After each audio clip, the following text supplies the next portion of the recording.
ಇದೋ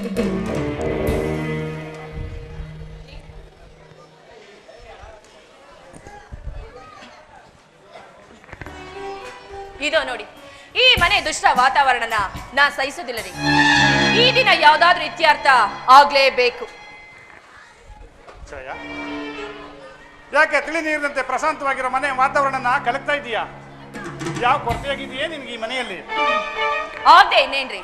ಅಲ್ಲರಿ, ಅತ್ತೆ ಮಾವುದಿರ್ ಕಾಟ, ಮೈದುನ ನಾದಿರ್ ಕಾಟ ಎಲ್ಲ ದಯಪಾಲಿಸ್ಬಿಟ್ಟಿದ್ದೀರ ಪುಣ್ಯಾತ್ಮರು. ನಿಮ್ಮ ತಮ್ಮನ ದೃಷ್ಟಿಲಂತೂ ನಾನೊಂದು ಕ್ಷುದ್ರ ಜೀವಿ ಆಗಿದ್ದೀನಿ, ಗೊತ್ತಾ ನಿಮ್ಗೆ?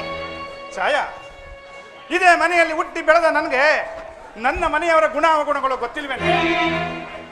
ನನ್ನ ದೃಷ್ಟಿಯಲ್ಲಿ ಶಕ್ತಿಯ ಜೀವಿಗಳಾಗಿರೋ ನನ್ನಪ್ಪ, ಅಮ್ಮ, ತಮ್ಮ, ತಂಗಿ ಅದು ಹೇಗೆ ನಿನ್ನ ದೃಷ್ಟಿಯಲ್ಲಿ ಕ್ರೂರವಾಗಿ ಕಾಣಿಸ್ತಾರೋ ನಾ ಕಾಣೆ. ಸರಿ ಆಯ್ತು ಬಿಡಿ, ನಿಮ್ಮ ದೃಷ್ಟಿಲಿ ಅವರೆಲ್ಲ ಒಳ್ಳೆಯವರಾದ್ರೆ ನಾನು ಒಬ್ಳೆ ಕೆಟ್ಟವಳು, ನೀವು ಹೀಗೆ ಮೊದಲೇ ಹೇಳ್ತೀರಂತ ನನಗೆ ಚೆನ್ನಾಗಿ ಗೊತ್ತಿತ್ತು. ಹಾವು ತನ್ನ ಉದ್ದದ ಕಡೆ ಇಲ್ಲದೆ ಬೇರೆ ಕಡೆ ಜಾರೋದಕ್ಕೆ ಸಾಧ್ಯನಾ? ನಮ್ಮ ಅಣ್ಣನ ಮಾತು ಕೊಟ್ಕೊಂಡು ನಿಮ್ಮನ್ನ ಮದುವೆ ಮಾಡ್ಕೊಂಡು ದೊಡ್ಡ ತಪ್ಪು ಮಾಡ್ಬಿಟ್ಟೆ ನೋಡಿ. ಈಗ್ಲೂ ಕಾಲ ಏನು ಮಿಂಚಿಲ್ಲ. ನನ್ನ ತವ್ರ ಮನೆ ಕಳಿಸ್ಬಿಡಿ, ಆಮೇಲೆ ನಿಮ್ಮ ತಂದೆ ತಾಯಿ ಬಂಧು ಬಳಗ ಎಲ್ಲ ಚೆನ್ನಾಗಿರೋರಂತೆ. ಬೆಳಗ್ಗೆಯಿಂದ ಸಾಯಂಕಾಲವರೆಗೂ ಆಫೀಸಲ್ಲಿ ದುಡ್ದು ಅಣ್ಣಾಗ ಬಂದ್ರೆ ಸುಮ್ಮನೆ ತಲೆ ಕೆಡಿಸ್ಬೇಡ.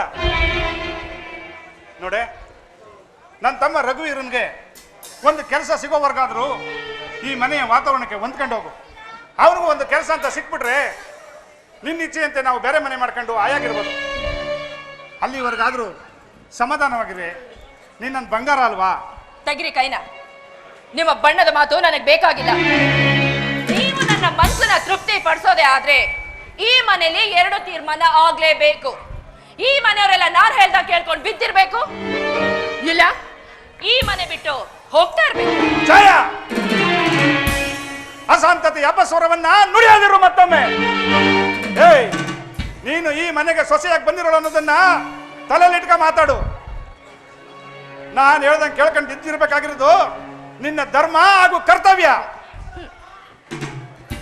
ನೋಡ್ರಿ, ನಿಮ್ಮೊಬ್ರು ಆಜ್ಞೆ ಪಾಲಿಸೋದಕ್ಕೆ ನಾನು ರೆಡಿ ಇದ್ದೀನಿ. ಆದ್ರೆ ಈ ಮನೆ ಹಿರಿಯರು ಕಿರಿಯರು ಹೇಳ್ದ ಕುಣಿಯೋದಕ್ಕೆ ನಾನೇ ನಿಮ್ಮ ಮನೆಗೆ ದಾಸಿಯಾಗಿ ಬಂದಿದ್ದೆ.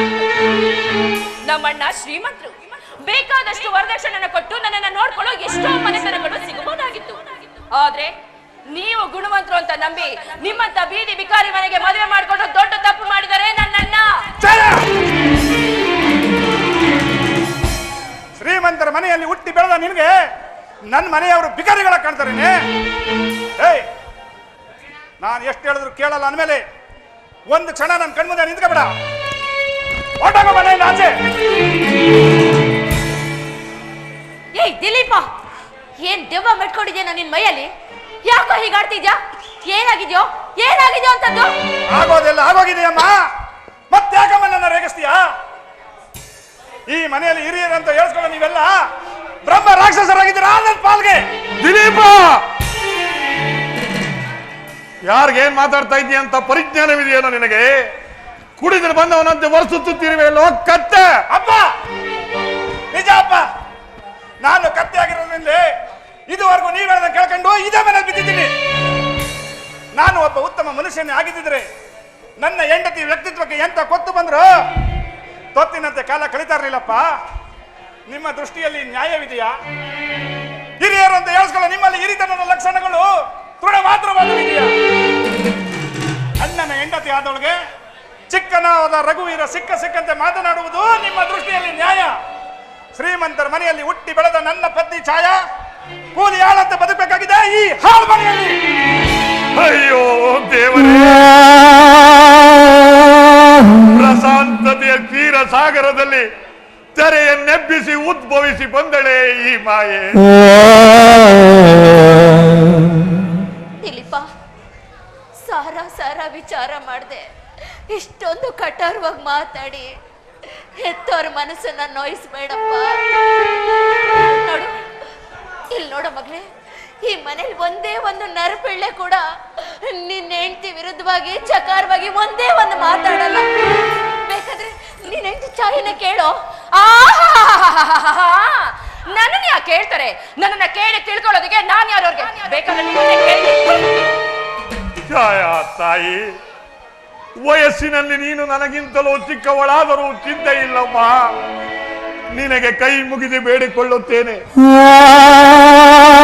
ನನ್ನ ಮನೆಯಾದರೂ ಒಂದು ಹಾಲು ತುಂಬಿದ ಕೊಡ ಇದ್ದ ಹಾಗೆ, ಅದರಲ್ಲಿ ಒಂದೇ ಒಂದು ಅರುಳು ಉಪ್ಪು ಬಿದ್ದರೂ ಸಾಕಮ್ಮ, ಕ್ಷಣಾರ್ಧದಲ್ಲಿ ಹಾಲೆಲ್ಲ ಒಡೆದು ಕೆಟ್ಟು ಹೋಗುತ್ತದೆ. ಕೆಟ್ಟು ಹೋದ ಹಾಲನ್ನು ಮತ್ತೆ ಸರಿಪಡಿಸಲು ಸೇರು ಗಟ್ಟೆ ಸಕ್ಕರೆ ಸುರಿದರೂ ಪ್ರಯೋಜನವಿಲ್ಲ ತಾಯಿ, ಪ್ರಯೋಜನವಿಲ್ಲ. ಈ ರಾಮಜ್ಜನ ಮನೆಯಾದರೂ ಒಂದು ಏಕಸ್ಥ ಮನೆತನ. ಹಾಲು ತುಂಬಿದ ಕೊಡದಲ್ಲಿ ನಿನ್ನ ದುರ್ಬೋಧನೆ ಎಂಬ ಉಪ್ಪನ್ನು ಬೆರೆಸುವ ಮುಂಚೆ ಇದಕ್ಕೆ ನಿನ್ನ ಮನಸ್ಸಾಕ್ಷಿ ಒಪ್ಪುತ್ತಾ ಎಂದು ಒಮ್ಮೆ ಕೇಳು ನೋಡು ತಾಯಿ, ಕೇಳು ನೋಡು. ಮನುಷ್ಯನಾದವನು ಯಾವುದಕ್ಕೂ ದುಡುಕಬಾರದಮ್ಮ, ದುಡುಕಬಾರದು. ಸಾರ ವಿಚಾರ ಮಾಡು ತಾಯಿ, ವಿಚಾರ ಮಾಡು. ಸಾರ ವಿಚಾರ ಮಾಡೋ ಕಾಲವೀಗ ಗತಿಸಿ ಹೋಗಿದೆಯಪ್ಪ. ಆ ನಿಮ್ಮ ಚಿಕ್ಕ ಮಗ ಏನೇ ತಪ್ಪು ಮಾಡಿದ್ರು ಹೊಟ್ಟೆಯಲ್ಲಿ ಹಾಕೊಳ್ಳೋದು ನಿಮ್ಗೆ ಕೆಟ್ಟ ಚಟವಾಗಿ ಬಿಟ್ಟಿದೆ. ಹಾಗಿದ್ಮೇಲೆ ಮಾತು ಬೆಳೆಸೋದ್ರಲ್ಲಿ ಅರ್ಥವೇನಿದೆ? ಆ ರಘುವೀರ ಬರ್ಲಿ, ಅವನ್ಗೆ ತಕ್ಕ ಶಾಸ್ತಿ ಮಾಡ್ತೀನಿ. ನೀವು ಮಧ್ಯ ಮಾತಾಡ್ಬೇಡಿ, ಬಾಯಿ ಮುಚ್ಕ ಸುಮ್ಮನೆ ಬಿಡಿ. ನಿನ್ ತಮ್ಮ ಯಾಕಣ, ಅವನ್ ಎಷ್ಟೇ ಆದ್ರೂ ನಿನ್ ತಮ್ಮನ ಬಗ್ಗೆ ಹೀಗೆಲ್ಲ ಮಾತಾಡ್ಬೇಡ್ವೋ. ಹೆಚ್ಚಿಗೆ ಮಾತನಾಡಲು ನಾನಿನ್ನು ನಿನಗೆ ಅವಕಾಶ ಕೊಡಲಾರೆ. ನಿಸ ಗಾಡಿಯಿಂದ ನಿಸವಾದರಾದ ಈ ನಿನ್ನ ಮಗನೊಡನೆ ಮಾತನಾಡಿದಿರುವುದೇ ಲೇಸು. ನಡಿಯ ಒಳಗೆ. ಅದಾಗಲ್ಲ ರೀ. ಹೇ, ನಡಿಯ ಒಳಗೆ.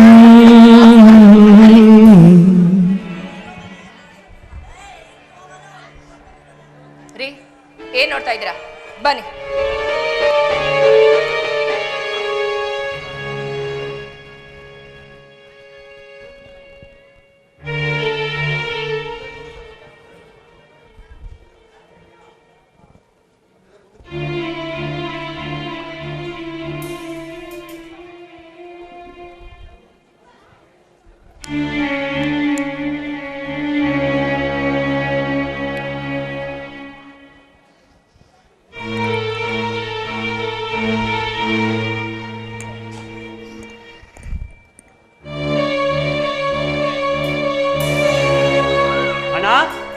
ಅಣ್ಣ ಅಣ್ಣ ಅಣ್ಣ.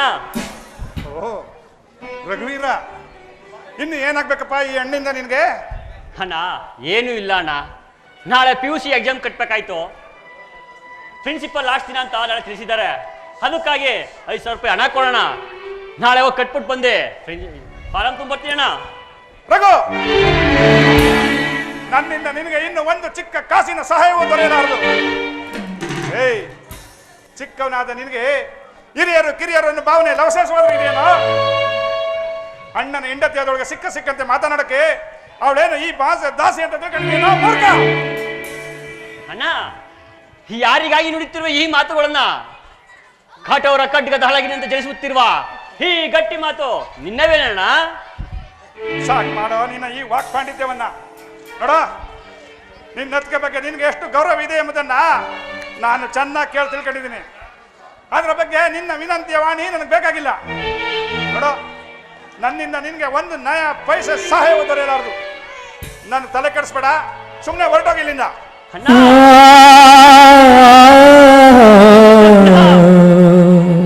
ದಯಮಾಡಿ ಹಾಗನ್ನ ಬೇಡ ಅಣ್ಣ. ಇಲ್ಲಿಯ ತನಕ ಕಷ್ಟಪಟ್ಟು ಮಾಡಿದ ಅಭ್ಯಾಸ ಸಮಯ ಹೊಳೆಯಲ್ಲಿ ಹೋಮ ಮಾಡ್ದಂಗಾಗುತ್ತೆ ಅಣ್ಣ.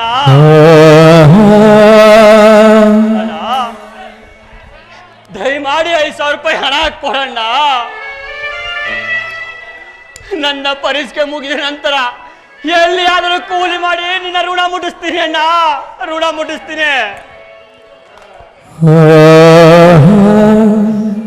ಇಂಥ ಸಂದರ್ಭದಲ್ಲಿ ಮಾಡಿದ ಸಹಾಯವನ್ನ ನನ್ನ ಜನ್ಮ ಇರೋ ತನಕ ಮರೆಯೋದಿಲ್ಲ ಅಣ್ಣ, ಮರೆಯೋದಿಲ್ಲ ಅಣ್ಣ. ನಿನ್ನ ಜೀವನದಲ್ಲಿ ಪ್ರತಿ ತಿಂಗಳು ಚಿಲ್ಲರೆ ಖರ್ಚಿಗಾಗಿ ಸಿಗರೇಟ್ ಅನ್ನು ಸೇದಿ ಬೂದಿ ಮಾಡುವ ಬಿಸಾಕುವ 5,000 ರೂಪಾಯಿ ಹಣವನ್ನ ನಿನ್ನ ಬಂಧುವಿಗಾಗಿ ಅಂತ ಸಾಲ ಕೊಡಣ್ಣ, ಪ್ಲೀಸ್ ಅಣ್ಣ. ಅಣ್ಣ, ನಿನ್ನ ಕಾಲು ಬೀಳ್ತೀನಿ ಅಣ್ಣ, 5,000 ಹಣ ಕೊಡಣ್ಣ. ಅಣ್ಣ ಕರುಣೆ ತೋರಣ್ಣ ಪ್ಲೀಸ್.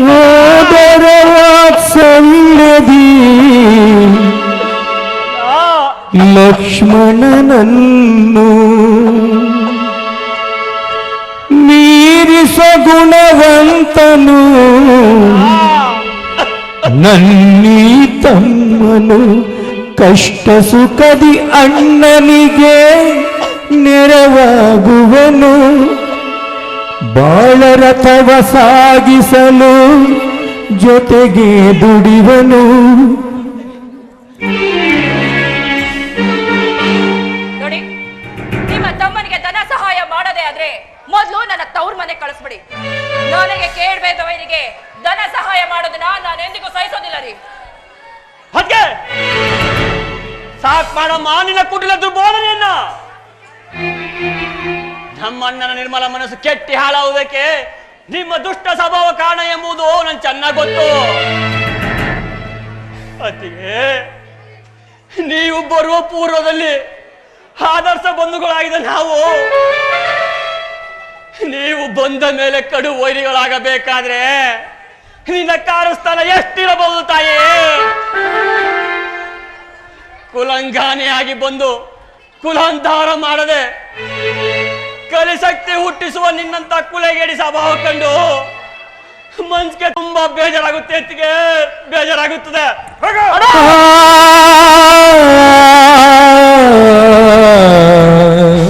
ನನ್ನ ಎದುರಿಗೆ ನನ್ನ ಹೆಂಡತಿಗೆ ಇಷ್ಟೊಂದು ಕೀಳಾಗಿ ಕಾಣುವ ನೀನು ಇನ್ನು ನಾನಿಲ್ಲದ ಸಮಯದಲ್ಲಿ ಅದೆಷ್ಟು ಉದ್ದಟತನದಿಂದ ವರ್ತಿಸಬಹುದು.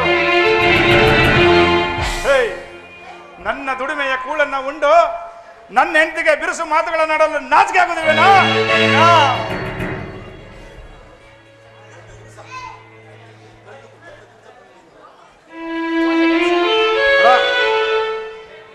ಇನ್ನು ನನ್ನ ಕಣ್ಮುಂದೆ ನಿಂತ್ಕೊಬೇಡ ಕಣ, ನನ್ನ ತಲೆ ಕೆಡಿಸ್ಬೇಡ.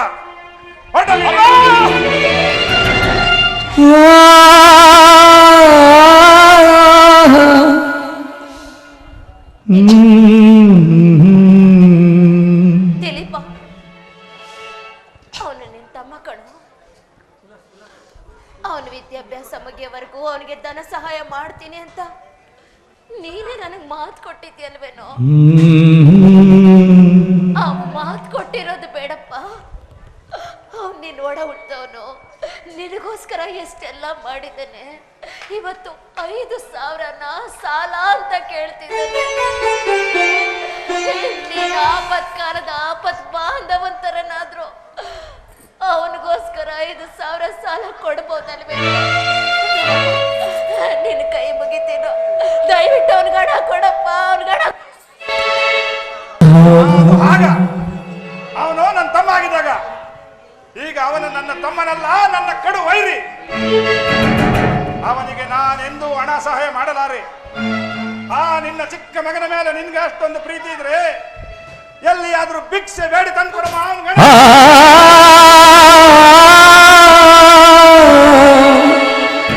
ನನ್ನ ದುಡಿಮೆಯ ಕೂಳನ್ನ ಉಂಡು ಸೊಕ್ ಬಂದಿದೆಯಮ್ಮ, ಅವನಿಗೆ ಸೊಕ್ ಬಂದಿದೆ. ದಿಲೀಪ, ನನ್ನದು ನನ್ನದು ಎಂದು ಎದೆ ಒಪ್ಪಿಸಿ ಹೇಳುವ ನೀನು ನಿನ್ನ ಜೀವನದ ಹಿನ್ನೆಲೆಯ ಪರಿವಿಡಿಯ ಪುಟವನ್ನೊಮ್ಮೆ ತಿರುಗಿಸಿ ನೋಡು.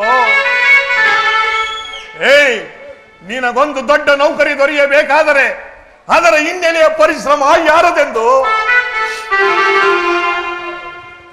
ನೀನು ದುಡಿಮೆಗೆ ಸೇರಿ ಕೇವಲ 6 ತಿಂಗಳು ಮಾತ್ರ, ಅದರಲ್ಲಿಯೂ ನಿನ್ನ ತಮ್ಮನಿಗೆ ಸಹಾಯ ಮಾಡಿರುವುದು ಕೇವಲ 2 ತಿಂಗಳು ಮಾತ್ರ. 2 ತಿಂಗಳು ಮಾಡಿದ ಸಹಾಯವನ್ನೇ ಹಂಗಿಸುತ್ತಿರುವ ನೀನು ಅಖಂಡ 7 ವರ್ಷಗಳ ಕಾಲ ತನ್ನ ಶ್ರಮದ ಬೆವರನ್ನು ಸುರಿಸಿದ ಈ ಆತ್ಮ ಬಂಧುವಿನ ಸದುಪಕಾರದ ಸವಿ ನೆನಪು ನಿನಗೇನು ತಿಳಿದಿದೆಯೋ? ನಿನ್ನ ಮನಸ್ಸಿಗೆ ಹಿಡಿದ ಜನ್ಮಕ್ಕೆ ಬೆಂಕಿ ಹಾಕ. ನಿನ್ನಂತಹ ಕೃತಜ್ಞನನ್ನು ನನ್ನ ಮಗ ಎಂದು ಹೇಳಿಕೊಳ್ಳುವುದಕ್ಕೆ ನನಗೆ ನಾಚಿಕೆಯಾಗುತ್ತಿದೆ. ಸಾಕ್ ಬಾಯಿ ಮುಚ್ಚಮ್ಮ, ದೊಡ್ಡ ಪಂಡಿತಂಗ್ ಮಾತಾಡ್ಬೇಡ. ಛಾಯ, ಇದನ್ನೆಲ್ಲ ನೋಡಿ ನೋಡಿ ಮನಸ್ಸಿಗೆ ಬೇಜಾರಾಗಿದೆ ಕಣೆ. ನೋಡಿ ಯಾವ್ದಾದ್ರು ಸಿನಿಮಾಗೆ ಹೋಗ್ಬರೋಣ. ಆರಿ ಒಂದ್ ನಿಮಿಷ ನೋಡಿ, ಚಿಕ್ಕ ಮಗನ ಮೇಲಿರೋ ಪ್ರೀತಿ ವಿಶ್ವಾಸದಿಂದ ಮನೇಲಿರೋ ಯಾವ್ದಾದ್ರೂ ವಸ್ತುನ ಮಾರಿ ಅವ್ರಿಗೇನಾದ್ರೂ ದುಡ್ಡೇನಾದ್ರೂ ಕೊಟ್ಟಾರು ಅದನ್ನ ಹೇಳ್ಬಿಟ್ಟೋಗಿ. ಅರ್ಥ ಆಯ್ತಾ? ಅದು ಸರಿ ಕಣೆ. ಹೇಳಿ. ನೋಡಿ, ನಾನಿಲ್ಲದ ಸಮಯ ನೋಡಿ ಈ ಮನೆಯ ಯಾವ ವಸ್ತುವನ್ನಾದರೂ ಮಾರಾಟ ಮಾಡಕ್ ನೋಡಿದ್ರೆ ಅಮ್ಮನ ಮೇಲೆ ಆಣೆ ಆಗಿದೆ ನಿಮ್ಗೆ.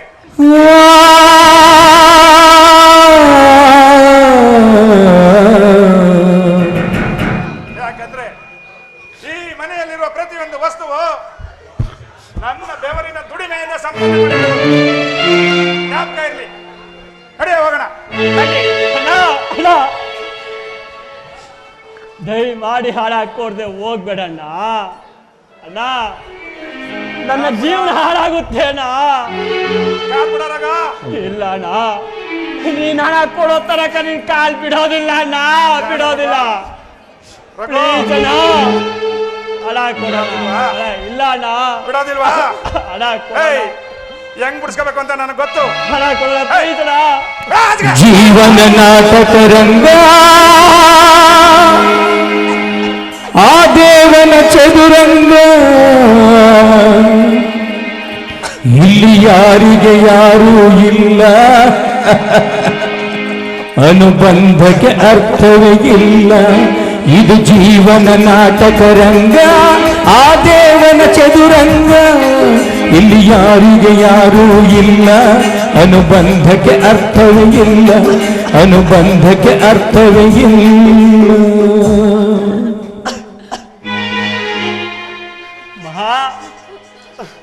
ಅಮ್ಮ, ನನ್ನ ಶ್ರಮಕ್ಕೆ ಹಣ್ಣದಿಂದ ಸಿಕ್ಕ ಪ್ರತಿಫಲ ಇದೇನಮ್ಮ.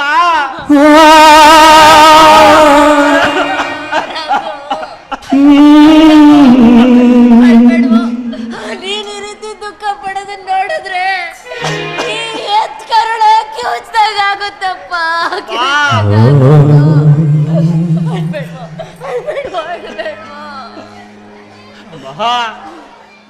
ವಜ್ರಘಾತದ ಉದ್ಭವಿಸಿದ ದುಃಖದ ಸಳೆಯ ಕಟ್ಟೆ ಹೊಡೆದು ಹೊರ ಸುರಿಸುತ್ತಿದೆಯಮ್ಮ ಕಣ್ಣೀರ ಧಾರೆಯನ್ನ.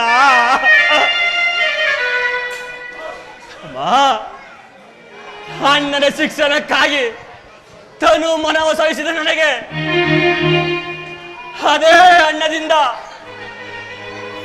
ಆಪತ್ಕಾಲದಲ್ಲಿ ಕೇವಲ 5,000 ರೂಪಾಯಿ ಹಣ ದೊರಕಿವಲ್ಲಮ್ಮ. ಎಂತ ಕ್ರೂರವಾಗಿದೆ ಅಮ್ಮ ನನ್ನ ಮನದಲ್ಲಿ.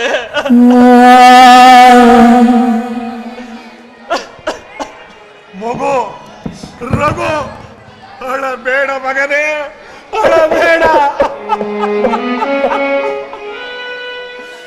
ನಿನ್ನ ಕರ್ತವ್ಯಕ್ಕೆ ನಿನ್ನ ಅಣ್ಣನಿಂದ ಸಹಾಯ ದೊರೆಯದೇ ಇದ್ದರು ಆ ಭಗವಂತನಿದ್ದಾನೆ ಕಣೋ.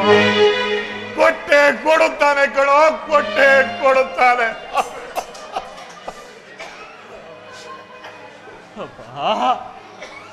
ಅಪ್ಪ, ಹಳಬೇಡ ಹಳಬೇಡ ಅಂತ ನೀವೆಷ್ಟೇ ಹೇಳಿದರು ಆತ್ಮದ ಉಸಿರು ಕಣ್ಣೀರು ಹಳುವುದನ್ನ ನಿಲ್ಲಿಸಲಾರ್ತಪ್ಪ.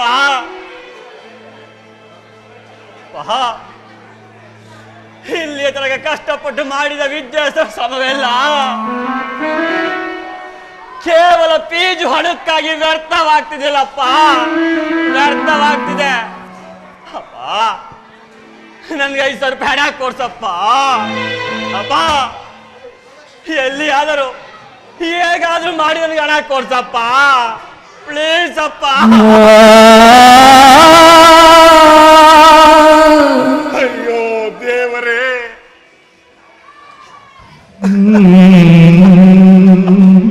ನಿನ್ನಂತ ಜಾಣ ಮಗ ನನ್ನಂತ ದರಿದ್ರನ ಹೊಟ್ಟೆಯಲ್ಲಿ ಹುಟ್ಟಿಸಬಾರದಾಗಿತ್ತಪ್ಪ ಆ ಭಗವಂತ. ವಿಷ ತಕೊಂಡು ಪ್ರಾಣ ಬಿಡೋಣ ಅಂದ್ರು ಬಿಡುಗಾಸಿಲ್ಲದಿರುವ ನಾನು ನಿನ್ನ ಪಾಲಿಗೆ ಬದುಕಿದ್ದರು ಸತ್ತರಬೋ.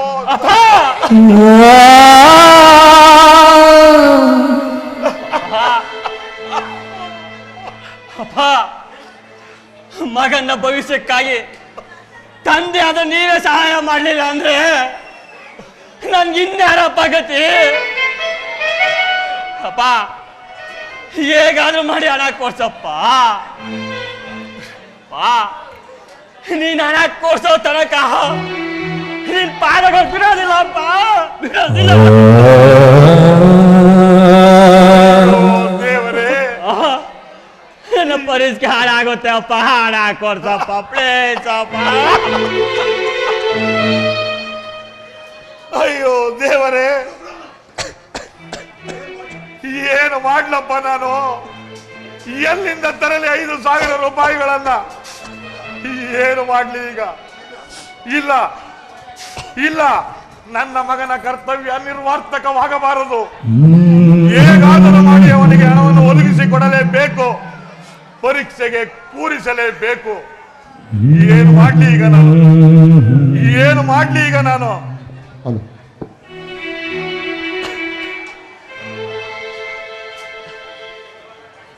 ಅಪ್ಪ, ಈ ಮನೆಯಲ್ಲಿರೋ ಯಾವ್ದಾದ್ರು ಪದಾರ್ಥವನ್ನ ಮಾರಿ ರಘುಗೆ ಹಣ ಕೊಡೋದಾದ್ರೆ ತಾಯಿ ಮೇಲಾಣೆ.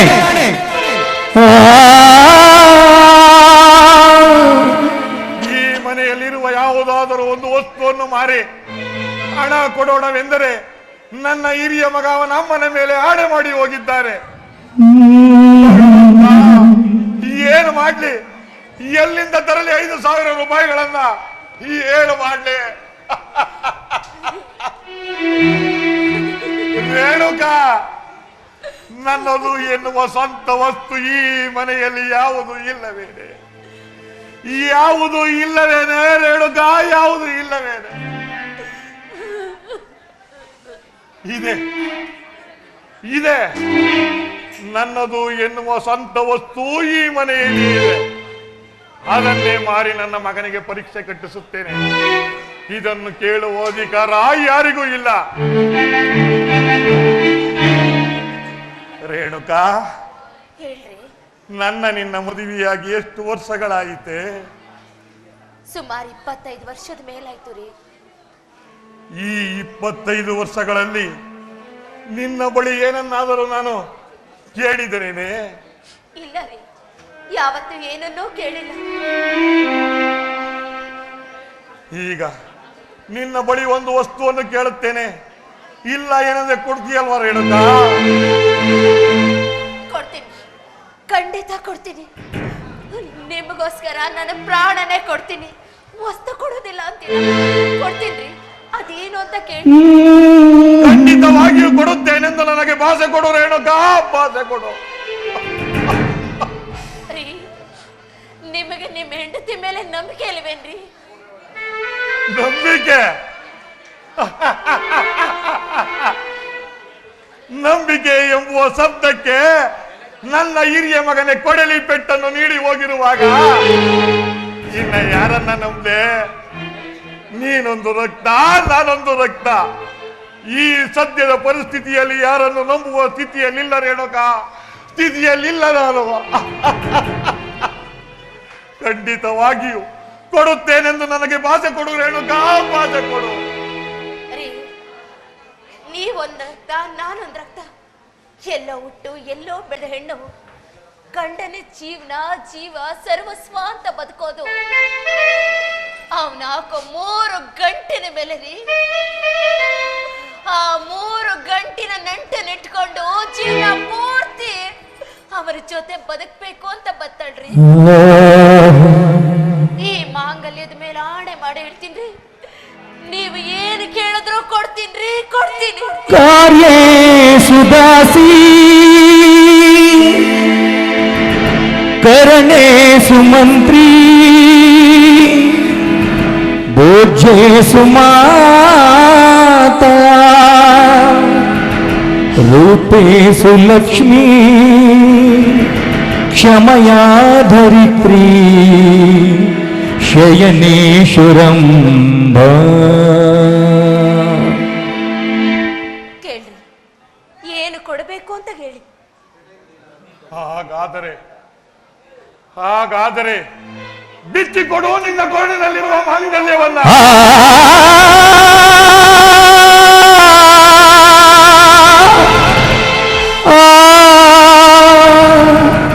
ಅದನ್ನೇ ಮಾರಿ ನನ್ನ ಮಗ ಪರೀಕ್ಷೆ ಕಟ್ಟಲಿ.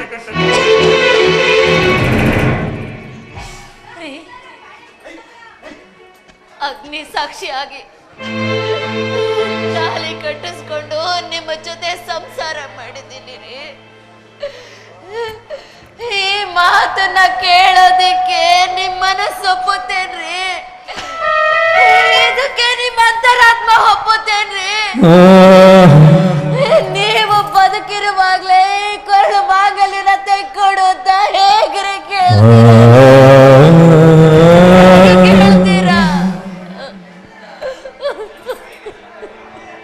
ಎಂತಹ ಹುಚ್ಚಿಯೇ ನೀನು. ಮಾಂಗಲ್ಯಾಧಿಪತಿಯಾದ ನಾನೇ ನಿನಗೆ ಆತ್ಮ ತಾಡಿಯನ್ನೇ ಕಟ್ಟಿರುವಾಗ ಈ ಚಿನ್ನದ ಚೂರಿನಿಂದ ನಿನಗೇನಾಗಬೇಕಾಗಿದೆಯೇ? ಭಾರತದ ತಾಯಿ ಓರ್ವಳು ತನ್ನ ಮಗನ ಶಿಕ್ಷಣಕ್ಕಾಗಿ ಮಾಂಗಲ್ಯವನ್ನೇ ಬಿಚ್ಚಿಕೊಟ್ಟಳು ಎಂಬ ಕೀರ್ತಿ ಅಜರಾಮರವಾಗಿರಲಿ. ಬಿಚ್ಚಿಕೊಡುವ ಮಾಂಗಲ್ಯವನ್ನ ಅದನ್ನೇ ಮಾರಿ ಪರೀಕ್ಷೆ ಕಟ್ಟಲಿ ನಿನ್ನ ಮಗ. ಅಮ್ಮ ಬೇಡಮ್ಮ, ಬೇಡ. ನಿನ್ನ ಕರಳು ಹುಟ್ಟಿದ ನಾನು ನಿನ್ನ ಮಗನಾಗಿ ನಿನ್ನ ಮಾಂಗಲ್ಯವನ್ನು ಬಿಚ್ಚಿಸಿ ನೋಡುವ ಅಧಿಕಾರ ನನಗಿಲ್ಲ ಅಮ್ಮ. ತೆಗಿಬೇಡಮ್ಮ, ತೆಗಿಬೇಡ. ತನ್ನ ಮಗನ ವಿದ್ಯಾಭ್ಯಾಸಕ್ಕೋಸ್ಕರ ಜನ್ಮ ಕೊಟ್ಟದ ಆತನ ಮಾತನ್ನ ನಡೆಸ್ಕೊಡೋದಕ್ಕೋಸ್ಕರ ಒಂದು ಮುತ್ತೈದ ಹೆಣ್ಣು ತನ್ನ ಕೊರಳು ಮಾಂಗಲ್ಯನ ತೆಗೆದುಕೊಟ್ಲು ಅನ್ನೋದು ನಿಮ್ಮ ಅಪ್ಪನ ಪದಿತ್ಯಾಗಿ ಉಳ್ಕೊಳ್ಳಿ ಅನ್ನೋದೇ ಆದ್ರೆ ಇದನ್ನ ತಗೊಂಡೋಗಿ ನೀನ್ ವಿದ್ಯಾಭ್ಯಾಸ ಮುಂದುವರ್ಸಪ್ಪ. ಸುತನ ಶಿಕ್ಷಣಕ್ಕಾಗಿ ಪತಿಯ ಆಜ್ಞೆಯನ್ನನುಸರಿಸಿ ಸುತನಿಗೆ ನೀಡುವಳು ಕೊರಳ ಮಾಂಗಲ್ಯ, ಕೊರಳ ಮಾಂಗಲ್ಯ, ಕೊರಳ ಮಾಂಗಲ್ಯ.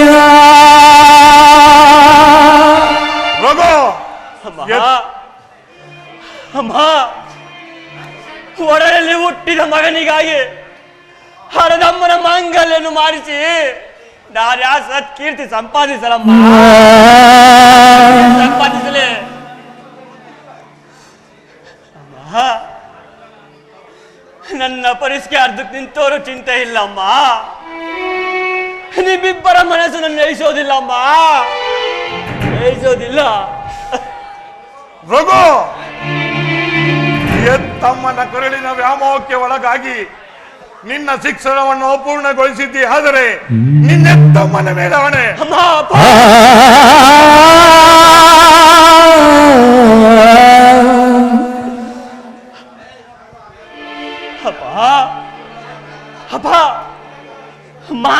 ಮಾತೆಯ ಮಾಂಗಲ್ಯವನ್ನು ಮಾಡಿಸಿ ನಿಮ್ಮ ಸತ್ಪುತ್ರ ವ್ಯಕ್ತಿತ್ವಕ್ಕೆ ನನ್ನ ಕಳಂಕ ತರೋದಿಲ್ಲಪ್ಪ, ತರೋದಿಲ್ಲ.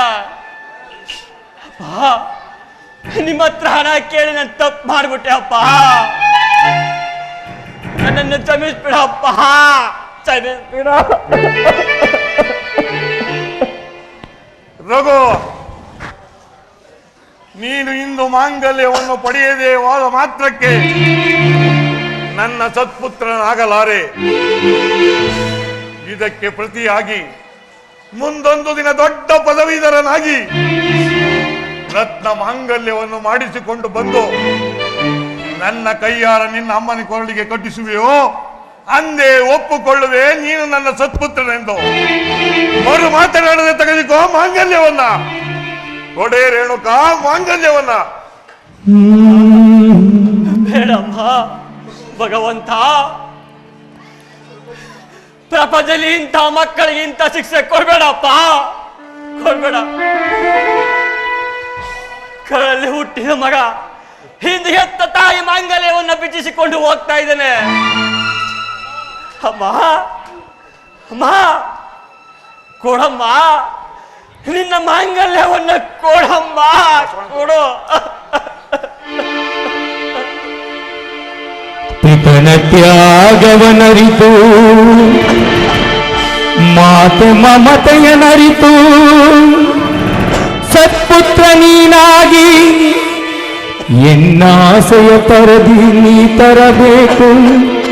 ರತ್ನ ಮಾಂಗಲ್ಯ, ರತ್ನ ಮಾಂಗಲ್ಯ, ರತ್ನ ಮಾಂಗಲ್ಯ.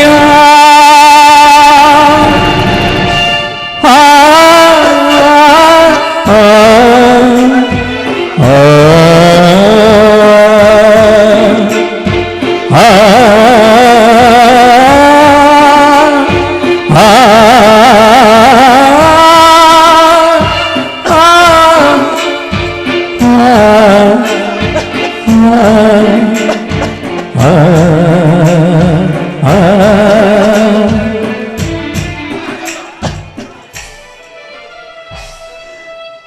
ಅಪ್ಪ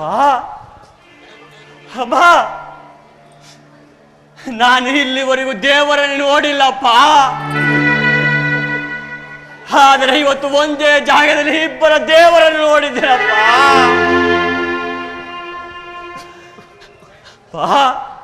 ಅಮ್ಮ,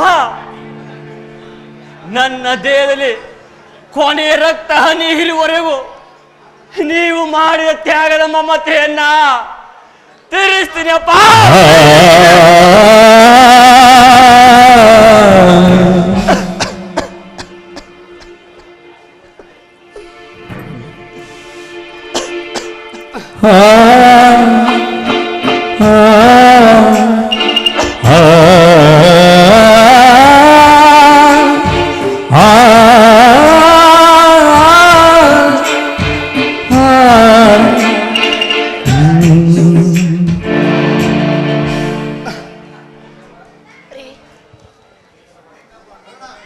ಒಂದ್ ಸ್ವಲ್ಪ ಬರ್ತೀನಿ. ರೇಣುಕ, ಮದುವೆಯಾಗದಾಗಿನಿಂದ ಒಂದು ಒಡವೆಯನ್ನು ಮಾಡಿಸಲಾರದ ನಾನು ಇಂದು ಇದ್ದ ತಾಳಿಯನ್ನೇ ಬಿಚ್ಚಿಸಿ ಕೊಟ್ಟೆನಲ್ಲೇ. ನನ್ನನ್ನು ಕ್ಷಮಿಸು ಭಗವಂತ, ಕ್ಷಮಿಸು.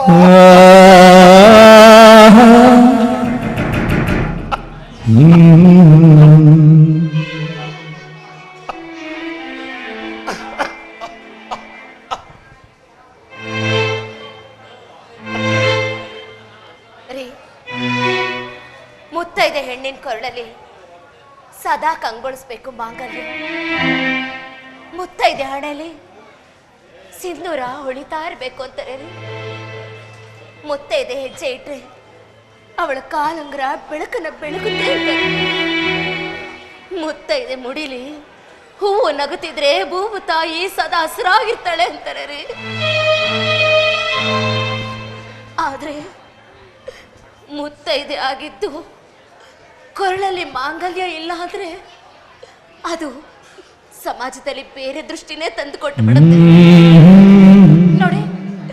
ನೀವು ನನ್ನ ಆತ್ಮ ಸಂಗಾತಿರಿ, ಈ ಉಸಿರಲ್ಲಿ ಉಸಿರಾಗಿರೋರು. ನನಗೆ ಚಿನ್ನದ ಮಾಂಗಲ್ಯನೇ ಬೇಕು ಅಂತೇನಿಲ್ಲ. ಈ ಅರಿಶಿನ ದಾರನ ನೀವೇ ನಿಮ್ಮ ಕೈಯಾರ ನನ್ನ ಕೊರಳಿ ಕಟ್ಟಿ. ನಾನು ನಿನ್ನ ಆಸೆಯ ನಾನೇಕೆ ಬೇಡ ಅನ್ಲಿ. ಕೊಡ್ತೇನೆ. ದಾರ ದಾರ ಅರ್ಶಿನ ದಾರ, ಹೆಣ್ಣಿನ ಬಾಳಿಗೆ ಇದುವೇ ಆಧಾರ. ಓ ದಾರ ದಾರ ಅರ್ಶಿನ ದಾರ, ಹೆಣ್ಣಿನ ಕೊರಳಿಗೆ ಬೇಕು ಗಡ್ಡ ಕಟ್ಟುವ ತಾಳಿ. ಹಗಲು ಇರುಳು ಕಣ್ಣೀರಿಡಲೇ ಗಂಡನ ಮನೆಯಲ್ಲಿ ಬಾಳಿ.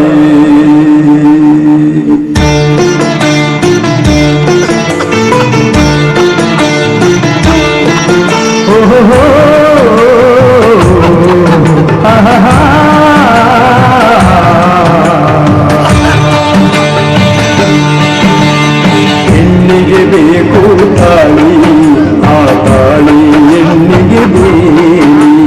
ಹೆಣ್ಣಿಗೆ ಬೇಕು ತಾಳಿ, ಆ ತಾಳಿ